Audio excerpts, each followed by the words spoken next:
Alien law demanded her undress, but his humanity shattered centuries of tradition. The Sacred Protocol. The year 2187 marked humanity's 5th year in the Galactic Union, and Captain Marcus Reed had seen enough diplomatic protocols to last 3 lifetimes. But nothing prepared him for the message that arrived on his personal terminal, aboard the exploration vessel Horizon's Edge. The Zephyrian High Council had selected him as Earth's representative for the most sacred of their customs, the ritual of unveiled truth. Marcus stared at the holographic display showing the approaching Zephyrian diplomatic ship. Its crystalline hull reflected starlight like a prism, beautiful, yet alien. Inside that vessel was Ambassador Kiravel, daughter of the Zephyrian Supreme Chancellor, arriving to cement the final peace treaty between their species. "Captain," came the voice of his communications officer, Lieutenant James Torres. "The Zephyrian vessel is requesting permission to dock." Marcus nodded, his mind racing through the briefing materials he'd studied. The Zephyrians were an ancient race, their civilization spanning thousands of years. They valued transparency above all else, believing that true understanding could only come through complete vulnerability. Their sacred law of unveiled truth demanded that during the most important diplomatic meetings, both parties must shed all outer garments as a symbol of casting away deception. The docking bay filled with a soft blue light as the Zephyrian shuttle settled onto the landing pad. Marcus waited in the ceremonial chamber, a sterile room designed specifically for first contact protocols. The walls were transparent aluminum, offering a view of the stars beyond. Everything was being recorded, transmitted back to both Earth and the Zephyrian homeworld.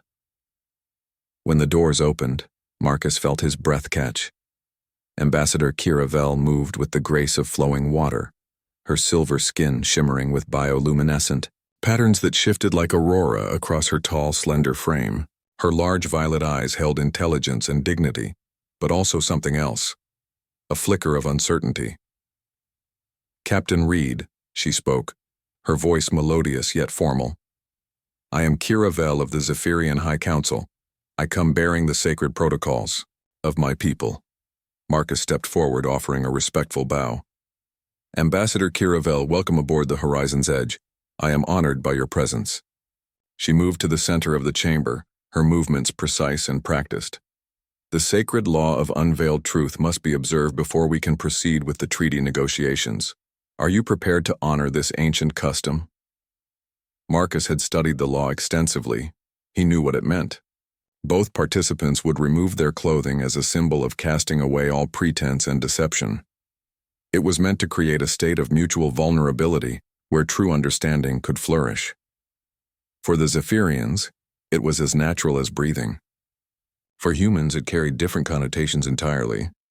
"I understand the sacred nature of your law," Marcus replied carefully, "but I must ask, do you wish to proceed with this ritual?" Kiravel tilted her head, confusion flickering across her features. "Wish? The law is absolute. It has been observed for 3 millennia. There is no choice in sacred duty."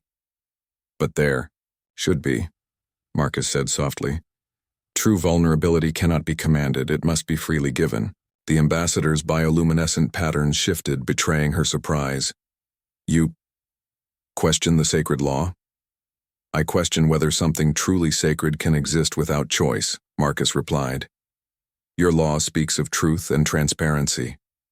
But what truth is there in compelled action?" For a moment, silence filled the chamber. Kiravel's patterns continued to shift, cycling through what Marcus suspected were expressions of confusion, curiosity, and something that might have been relief. "In all my years serving the High Council," she said slowly, "no one has ever suggested that the sacred law might be optional." "Perhaps," Marcus said, "that's because no one has ever been given the choice to suggest it." The ambassador looked toward the transparent walls where the stars waited in their eternal dance. "If I do not observe the sacred law, the treaty will be invalidated. My people will see it as a betrayal of our most fundamental beliefs. And if you do observe it against your will," Marcus countered, then the treaty is built on a foundation of compulsion rather than cooperation.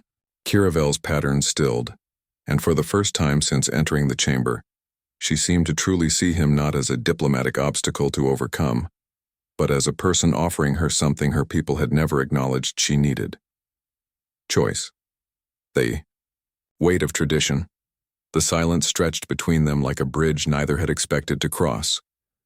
Kiravel's luminescent patterns continued their slow, hypnotic dance across her silver skin, but Marcus could see the uncertainty in her violet eyes. She was wrestling with concepts that had no place in her structured world. Choice. She repeated the word as if tasting something foreign. On Zephyros, we do not speak of choice in matters of sacred duty.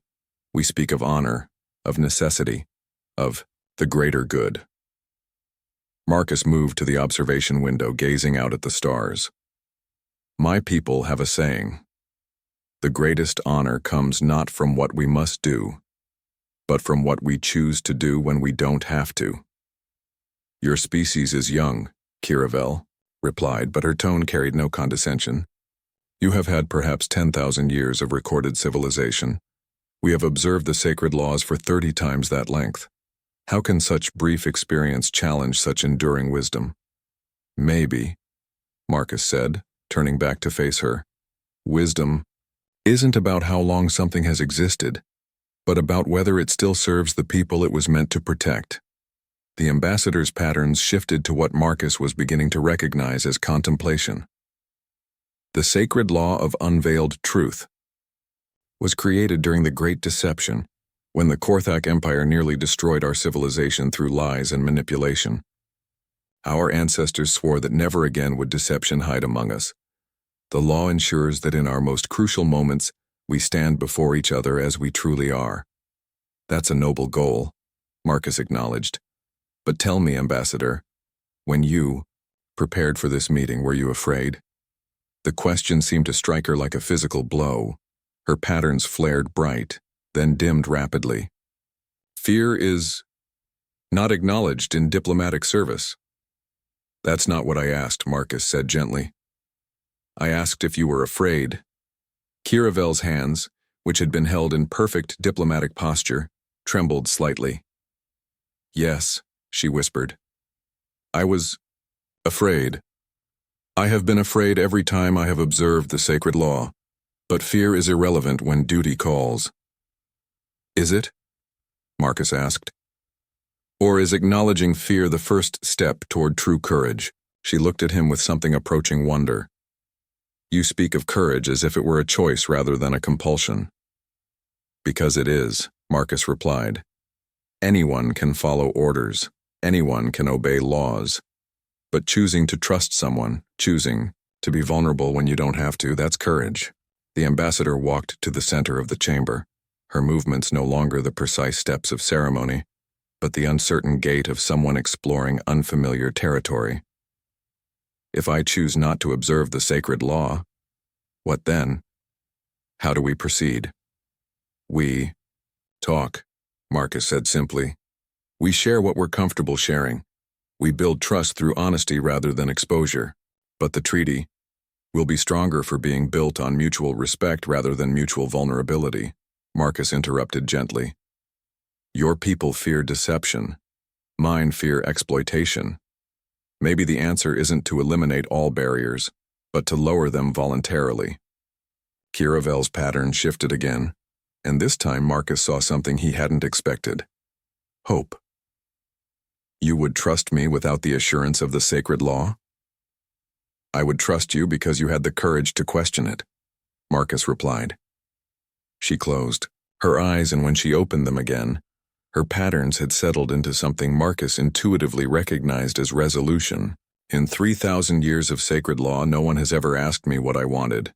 They have only told me what I must do. And what do you want? Marcus asked. I want, she said, and her voice carried a strength that hadn't been there before, to build a treaty based on understanding rather than obligation. I want to trust you because I choose to, not because ancient laws compel me. Marcus felt something shift in the room, as if the very air had become lighter. Then let's begin again. not as representatives bound by ancient laws, but as people, choosing to trust each other. Kiravel's patterns brightened, and for the first time since entering the chamber she smiled, the expression that translated perfectly across species lines. "My name is Kiravel, and I choose to trust you, Captain Marcus Reed." "And I choose to trust you, Ambassador Kiravel," Marcus replied, offering his hand in the human gesture of friendship. She took it, and in that moment, both of them understood that they weren't just negotiating a treaty between two species. They were pioneering a new way of building relationships across the vast distances between worlds, one based not on ancient laws or sacred protocols, but on the simple, revolutionary act of choosing to trust. Ripples across the stars, the news of Ambassador Kiravel's deviation from the sacred law spread through Zephyrian space like wildfire. Within hours, the High Council had convened an emergency session, their crystalline chambers filled with the harsh light of controversy. Supreme Chancellor Vextor, Kiravel's father, stood before the assembled council members, his own bioluminescent patterns betraying the turmoil within. "She has violated the most sacred of our traditions," declared Councillor Zeknar, his patterns flashing angry red. "This human has corrupted our daughter with their primitive notions of individualism. Or perhaps," suggested Councillor Lyratos, her patterns a contemplative blue, "our daughter has discovered something we had forgotten to remember." Meanwhile, aboard the Horizon's Edge, Marcus and Kiravel sat in the observation lounge watching the stars and trying to ignore the constant stream of communications from both their governments. The treaty negotiations had proceeded better than either had dared hope, but the political fallout was only beginning. "My father is displeased," Kiravel said, her patterns showing a mixture of sadness and determination. "He believes I have brought shame upon our family name." "And yet you don't seem to regret your choice," Marcus observed. "I don't," she replied firmly. "For the first time in my life, I feel like I acted from my own will rather than inherited obligation. It's liberating?" Marcus nodded, understanding more than she might have realized. "My superiors aren't entirely happy either. They're worried that by challenging your traditions, I might have jeopardized the alliance." "Did we jeopardize it?" Kiravel asked. "Or did we save it from being built on the wrong foundation?" Before Marcus could answer, Lieutenant Torres's voice crackled over the intercom. "Captain, we're receiving multiple transmissions from the Zephyrian fleet. They're requesting immediate conference with the ambassador." Marcus and Kiravel exchanged glances. "Put them through to Conference Room Alpha," Marcus said. "And Torres? Make sure the recording systems are active." As they made their way to the conference room, Kiravel's patterns flickered with nervousness. "They will demand that I observe the sacred law retroactively. They will say that our treaty is invalid without it." "Then we'll show them that it's not," Marcus replied. "We'll show them that trust built on choice is stronger than trust built on compulsion." The conference room filled with the familiar blue glow of Zephyrian holographic projections. Supreme Chancellor Vextor appeared first, his patterns severe and disapproving. Behind him, the other council members materialized, their combined presence creating a symphony of colored light. "Daughter," Vextor began, his voice carrying the weight of centuries of tradition, "you have brought dishonor upon our family and our people. You will immediately observe the sacred law of unveiled truth, or face exile from Zephyrian society." Kiravel straightened, her patterns shifting to the formal configurations of diplomatic address. "Father, honored counselors, I have not brought dishonor, I have brought choice." "Choice?" Counselor Zeknar's patterns flared. "You speak of choice as if it were a virtue rather than a weakness." "It is a virtue," Marcus interjected, stepping forward. "Counselors, with respect, I've had the privilege of getting to know your daughter over these past days. She has shown courage, wisdom, and integrity. She has proven that trust doesn't require the surrender of dignity." "Human," Vextor's patterns darkened. "You dare to lecture us on our own traditions?" "I dare to suggest that traditions should serve the people, Not the other way around, Marcus replied calmly. Your daughter has negotiated a treaty that will bring unprecedented cooperation between our species. She has done so with honor, with intelligence, and with respect for both our peoples. The only thing she has not done is perform a ritual that reduces her to an object of inspection, rather than recognizing her as a person worthy of respect. The council members' patterns shifted, cycling through configurations that Marcus was beginning to recognize as surprise, confusion, and, in some cases, thoughtful consideration. Counselor Lyra Toss spoke first. Perhaps we should examine the results of this deviation. Has the treaty been compromised? No, Kiravel replied, her patterns brightening. It has been strengthened. Captain Reed and I have built an understanding based on mutual respect rather than mutual vulnerability. We have created a foundation for trust that both our peoples can stand upon with dignity. But the sacred law, Zeknar began, can evolve, Vextor interrupted, his patterns shifting to something Marcus couldn't quite read. Daughter, you say you have built trust without the sacred law. Prove it. Marcus felt the weight of the moment. Everything they had worked for, everything they had risked came down to this. Counselors, he said, I offer you something your sacred law has never provided, the choice to trust me not because I am compelled to bear myself before you, but because I choose to trust you with something more precious than my body, my word. The silence that followed was profound.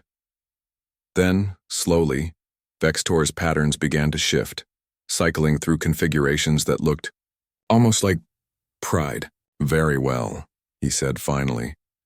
Let us see if this new foundation you have built can bear the weight of two civilizations. The courage to change, the great assembly of Zephyros had not convened in over a century.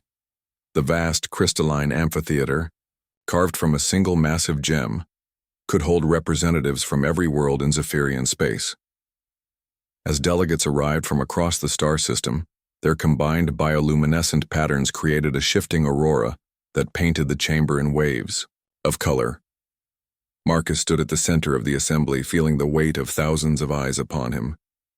Beside him, Kiravel maintained perfect diplomatic posture, but he could see the subtle tremor in her patterns that betrayed her nervousness.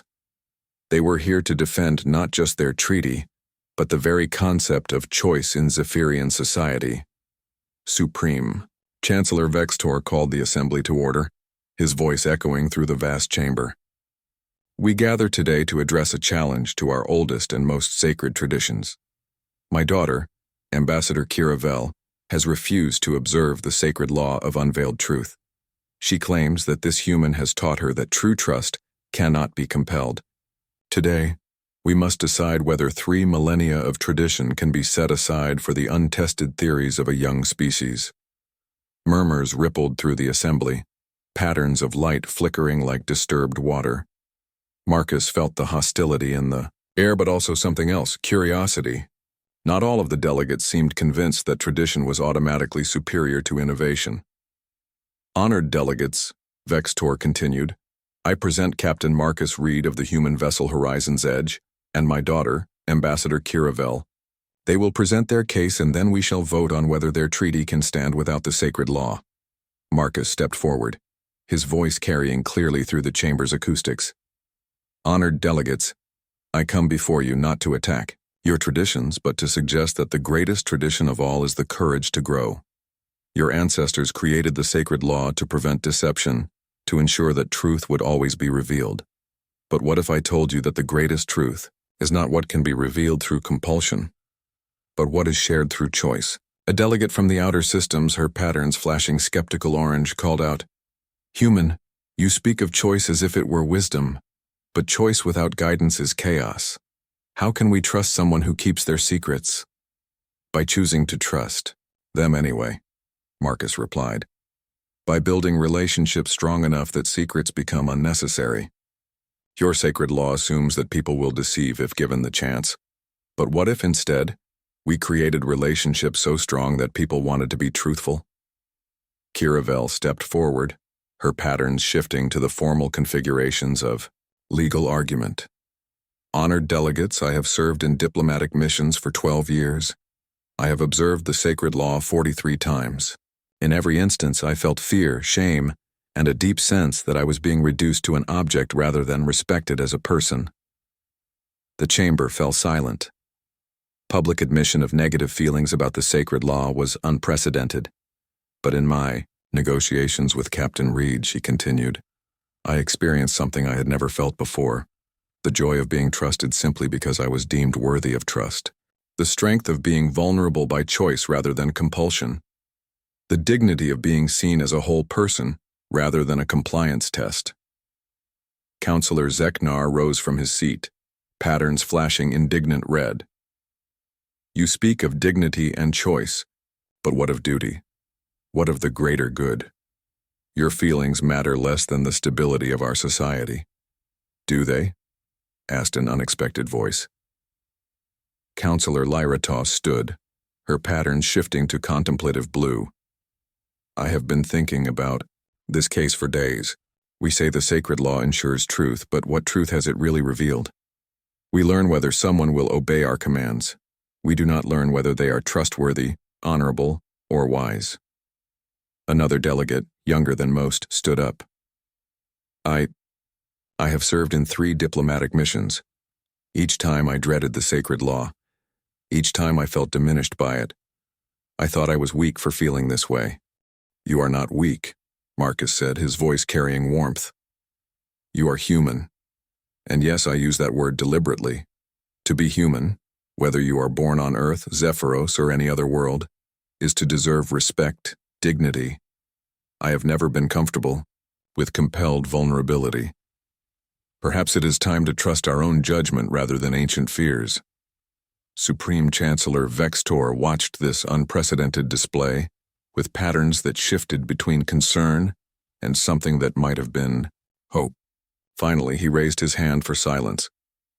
Delegates, he said, we have heard arguments that shake the very foundations of our society. But perhaps foundations should be shaken from time to time to ensure they remain strong. He paused, his patterns shifting to something Marcus recognized as paternal pride. My daughter has shown courage I did not know I had taught her. This human has shown wisdom I did not expect from such a young species. Perhaps it is time for us to show the courage to grow. The vote, when it came, was closer than Marcus had dared hope. By a margin of 67%, the Great Assembly voted to suspend the sacred law of unveiled truth for all future diplomatic negotiations, replacing it with a new protocol based on mutual respect and voluntary trust. As the ICDA chamber emptied, Vextor approached Marcus and Kiravel. Human, he said, his patterns now clearly showing approval.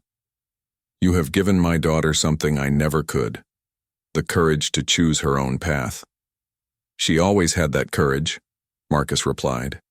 She just needed someone to tell her it was okay, to use it. Kiravel's patterns brightened, and she looked between her father and Marcus. I think, she said, this is the beginning of something beautiful. A new foundation. 6 months after the Great Assembly, the first Zephyrian human cultural exchange station orbited the neutral space between their 2 systems. The station, christened New Horizon, served as both a diplomatic outpost and a symbol of what could be achieved when different species chose to trust each other. Marcus stood in the station's central hub, watching as Zephyrian and human children played together in the zero-gravity recreation area. Their laughter translated perfectly across species lines, requiring no protocol, no ritual, no law beyond the simple joy of discovery. Captain, came a familiar voice. Kiravel approached, her patterns now showing the confident blues and golds of someone at peace with herself. She had been appointed as the station's first Zephyrian administrator, a position that would have been impossible under the old system of rigid diplomatic hierarchy. Ambassador, Marcus replied, then caught himself. Or should I say Director Kiravel now? She laughed, a sound like wind chimes in a gentle breeze. Just Kiravel will do. We are beyond titles now, are we not? They walked together to the observation deck, where Earth and Zephyros were both visible as bright stars in the distance. The view never failed to remind Marcus of how far they had all come. "The latest reports from the Council are encouraging," Kiravel said. 3 more star systems have adopted the new protocol. The Altarian Collective is considering abandoning their ritual of submission.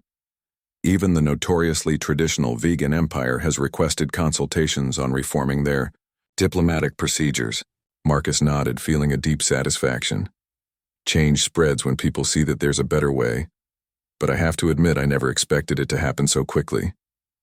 "Perhaps," Kiravel suggested, "beings across the galaxy have been waiting for someone to give them permission to choose dignity over compliance." A soft chime indicated an incoming transmission. The holographic display showed Supreme Chancellor Vex Tor, his patterns now regularly showing warmth when he spoke with Marcus. "Captain Reed, daughter," he said, "I bring news from the Galactic Council. They have voted to adopt the new protocol as the standard for all interspecies diplomatic contact. The age of compelled vulnerability is officially ended." Marcus felt a profound sense of accomplishment. "Chancellor, that's incredible news." "Indeed," Vextor agreed. "But there is more. The Council has also voted to establish the Reed-Vell Institute for Diplomatic Innovation to be headquartered on New Horizon Station. They have requested that you both serve as its first directors." Kiravel's patterns flared bright with excitement. "Father, this is beyond anything I imagined possible. You have both shown that the greatest diplomatic tool is not law or protocol, but simple respect for the dignity of others," Vextor replied. "The galaxy needs more of that wisdom." After the transmission ended, Marcus and Kiravel stood in comfortable silence, watching the stars and contemplating how much their lives had changed. A year ago, they had been strangers bound by ancient laws. Now they were partners in reshaping how civilizations interacted across the cosmos. "Marcus," Kiravel said quietly, "I want you to know that you gave me something I never knew I was missing." "What's that?" "The knowledge that I am worth more than my compliance," she replied. "That my thoughts, my feelings, my choices matter. That I am not just a representative of my people, but a person in my own right." Marcus felt a warmth in his chest that had nothing to do with the station's environmental systems. "Kiravel, you taught me something too. You showed me that standing up for what's right isn't about being confrontational or rebellious. It's about having the courage to offer something better." As they watched, a new ship appeared in the distance, its hull gleaming with the distinctive patterns of the Andromedan Confederacy. Another species coming to learn about the new protocol. Another opportunity to show that trust built on choice was stronger than trust built on compulsion. "Ready for the next challenge?" Marcus asked. Kiravel's patterns shifted to the bright golds of anticipation. "Always," she replied. "After all, we have a galaxy to change, one choice at a time." They walked together toward the docking bay, partners in the greatest diplomatic revolution the galaxy had ever seen. Behind them, human and Zephyrian children continued to play in the zero-gravity chamber, their laughter a promise that the future would be built on understanding rather than obligation, on choice rather than compulsion, on the simple revolutionary idea that every being in the universe was worthy of dignity and respect. The sacred law of unveiled truth had been replaced by something far more powerful, the sacred choice to trust. And across the galaxy, civilizations were discovering that when beings chose to trust each other, the bonds they forged were stronger than any law could ever be. In the end, it hadn't been about breaking traditions. It had been about building something better.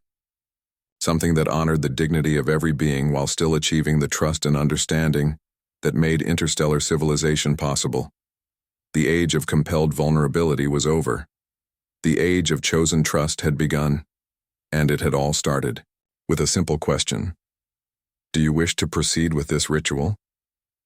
Sometimes, Marcus reflected, the most revolutionary act was not rebellion, but simply asking someone what they wanted. The galaxy was better for it.